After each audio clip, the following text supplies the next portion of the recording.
Okay, so our final book that we are going to read about space is called Alien Alby. And I'm kind of excited because it's not like the other books we've been reading. It is a chapter book, very small chapters, but it is a chapter book. So, Alien Alby by Kaye Umansky, published by Kingfish. So, what I'm going to do this time is I'm going to read the pages and then I'll kind of show you the pictures, okay? All right. Chapter 1. Alby was an alien. Sometimes he looked like this, but usually he looked like this. Alby lived on an alien planet. He had a mom, a dad, and a sister named Arlene. Here they are smiling. Well, Arlene isn't. Alby had a loyal squeeble named Squee. Squeebles are popular alien pets. They are orange and happy. They bounce and knock things over. Sometimes Squee looked like this, and sometimes like this. Home was a dome. It looked like this on the outside and this on the inside. The dome was very neat. Alby's mom liked things to be just so. The backyard was neat too. Well, the parts you could see. There was a weedy, swampy part, but that was hidden behind the bushes. Alby and Squee weren't allowed to play there. They did, though. Chapter 2. Alby's bedroom wasn't neat. It was bursting with noisy alien toys. Most of them went boing, bang, pop, and whee! He had a Grubble Blaster, and a Splatter Meringue, and a Swizzle Whizzle, a Narragun Noise Flute, a Zoomaroo. He ate tons of alien cereal and sent away for free stuff. He had hundreds of alien animal stickers that he never got around to sticking. He had a huge collection of Space Warriors, mostly in pieces because Squee liked to chew on them. He saved up and ordered a Wombian wobble board from a catalog. He hurt himself on that one.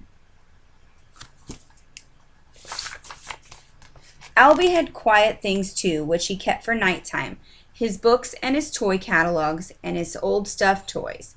His favorite was the purple thing with 3 heads named Perpy.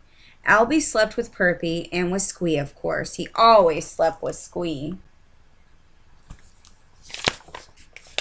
Alby had a favorite book called Planet of the Earthlings. It was all about funny-looking creatures who liked food called chips. They had pets called dogs, and they slept with things called teddy bears. Alby's mom wasn't happy with Alby's toy collection. She called it a pile of old junk. Sometimes she threw things away, which made Alby cry all night. Most of Alby's games required a lot of running around, so his mom made him play outside. He played with the Zoomaroo until it broke. He squirted Squee with the Splatter Meringue. He gobble blasted Squee too. That was fun. Then they ran around again. Somehow they ended up in the muddy part of the backyard where they weren't allowed. And that's how the trouble started. Chapter 3. "What's this on the carpet?" asked Alby's mom. "It's mud, isn't it?" "It is?" said Alby. "Yes, and you know how it got there, don't you?" "Do I?" "Yes, you brought it in, you and Squee." "I wiped my feet," said Alby. "Squee didn't, though, did he? You're supposed to remind him. He's your responsibility. You were down in the swamp again, weren't you?" "What did I say about that?" "We just sort of fell there by accident." "Well, you can go get those spots out and then go to your room and take Squee with you."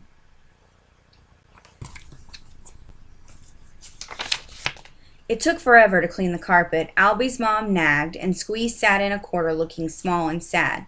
Then Alby went to his room. "This is all your fault," he grumbled. "I keep telling you to wipe your feet."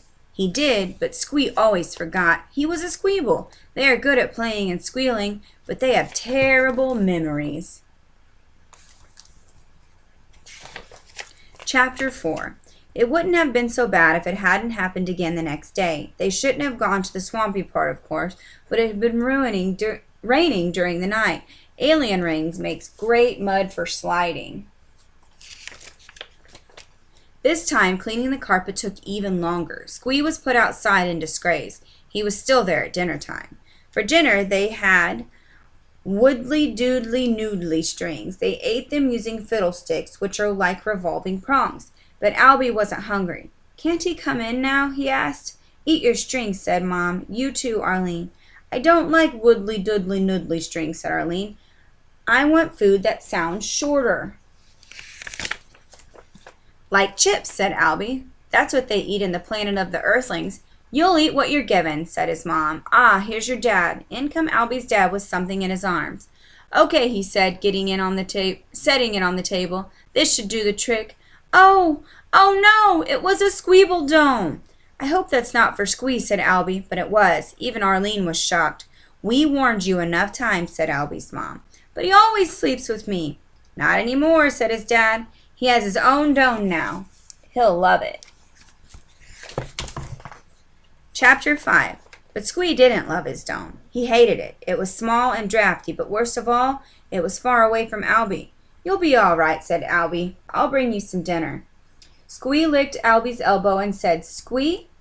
But there wasn't any joy in it, and he didn't want any dinner. "I know," said Alby. "I'll bring out the splatter meringue. You like that, don't you?"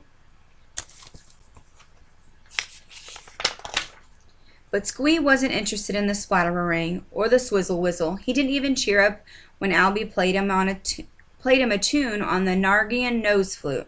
"Stop making that racket and come inside," shouted Alby's mom. "It's bedtime." "You'll be all right," Alby said again to Squee. "I have to go now." And he gathered up all the unwanted toys and went inside to bed. He didn't sleep, though. He lay hugging Perpy, thinking about poor little Squee outside, all on his own in the night, with nothing to comfort him. Whatever could he do? Squee shivered in his dome. It was raining again. He wished that he was in Alby's room on Alby's bed. Why was he here? He didn't know. He was only a squeeble. His fur pricked up when he heard a footstep. Then he smelled a familiar smell. "Here," whispered Alby. "Have him. See you in the morning." It was Perpy. Perpy smelled like Alby. It wasn't perfect, but it was the next best thing. Both of them slept well in the end. Chapter 6. The next morning, Alby and Squee were on their very best behavior. Squee didn't break anything, and neither of them went near any mud. In the afternoon, they sat in the backyard reading Planet of the Earthlings. Later, Alby looked at a new catalog that had just arrived. There was something really good in it, something very expensive, but great. That night, Squee slept in his dome again, but he had Perpy, so it wasn't too bad. Alby lay in bed, planning. The following day, Alby's mom let him hold a grand toy sale outside the gate. He sold the Grubble Blaster, the Splatter Meringue, and the Wombian Wobble Board. He sold the Swizzle Whizzle and the Nargian Nose Flute. He gave away the broken Zoomaroo. He got rid of the chewed-up Space Warriors. Nobody wanted the stickers, so he was stuck with them. He sold everything else except Perpy. There still wasn't quite enough money, but Arlene chipped in, which was nice of her. Then Alby sent away for a luxury squeeble feet cleaner. It was fully automated with little revolving brushes. Here it is, right by the back door. Squee loved the feet cleaner, but it tickled. He never forgot to use it. In the end, he was allowed back indoors to sleep with Alby and with Perpy, of course. They didn't need the squeeble dome anymore, so Alby's mom made his dad throw it behind the bushes in the swampy part of the backyard, where Alby and Squee weren't allowed to go.